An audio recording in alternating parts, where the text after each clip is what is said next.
about 10 years before I was born. But yet I had a longing to want to know what kind of a man was he. Now, I've heard some things about him. Some things have been told me. I was told that he was a Christian, that he was of the Baptist faith, and that he led the choir singing in the church where he attended. And those things helped me, trusting that hopefully someday, though I didn't get to talk with him here, someday I will in heaven. I hope and trust that to be a reality. But as I looked at him, the picture of him, then I begun to search my own life. And I begun to wonder, how will it be after I am gone? What kind of an impact will I have left for my children and for my grandchildren? Will I have impacted them in good ways, or will I have impacted them in bad ways? You know, how we live sometimes is the way that our children will live. Not always. I remember when I was a boy, sometimes children look up to their parents. I did. And my daddy had a business. If I could describe it today, he would own the business like over on the interstate highway. He would have one of the gas stations there. That's kind of the way it was in his day. Now, the interstate highway was not completed when I was a boy. It was built, I-75 was built during the 60s, the decade of the 60s. But when I was a boy, the main thoroughway in Dalton from Canada to Florida was the 41 highway, US 41. And my dad owned a business, a full service station on that highway. As a boy, a lot of times after school, I would go into the service station and I would observe things, and I would see people come in from Ontario and Illinois and Florida. People just come from many different states, and they come in there to buy gasoline and other things. I looked up to my dad.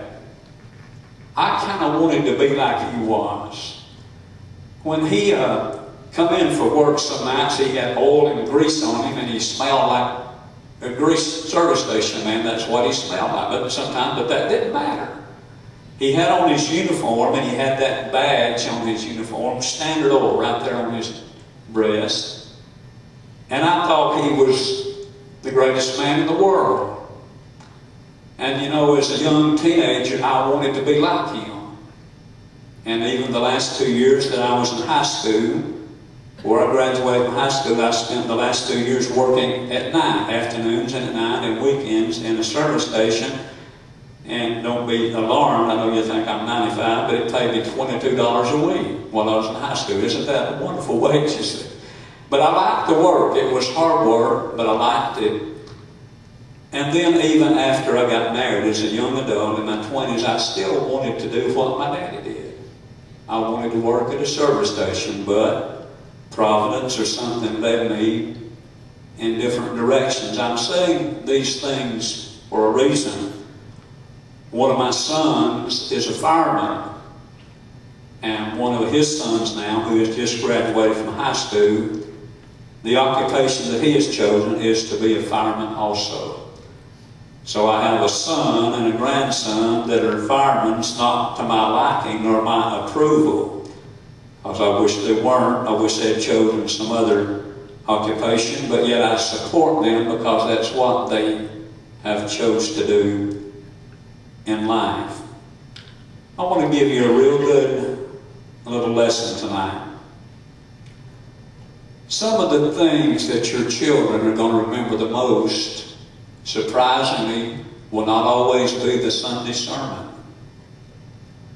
And sometimes the things that they will remember you for the most may not be the lectures that you gave them.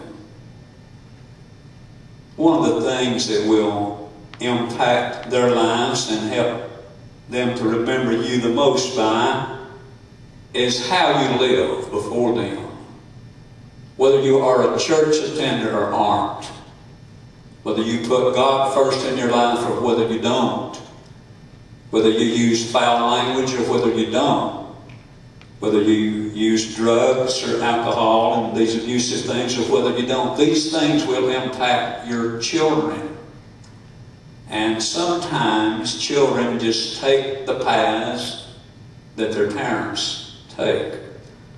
One of the reasons we have a generation out of control is because right around that decade of the 60s, Mom and Dad quit attending church. God wasn't as important as He was to my grandparents. And so people got busy. They got to earning wages and raising families and living and enjoying life, and these things are fine in the proper perspective. But we had a generation that quit going to church in America, and they started altering their lifestyles. They started patterning their lifestyles after the ways of the world. And as a result, they raised up precious little children that could have become great men and women. They could have become great Christians. Some of them could have become great clergymen, great preachers. And some of them still may.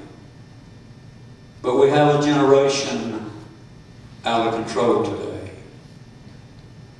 And the biggest responsibility and fall lies upon the generation of people that quit going to church and quit serving God, and started patterning their lifestyles after the ways of the world. Now, the Bible speaks to us about the ways of the world, and the Lord warns us not to follow that path. It's threefold: the lust of the flesh, the lust of the eyes, and the pride of life.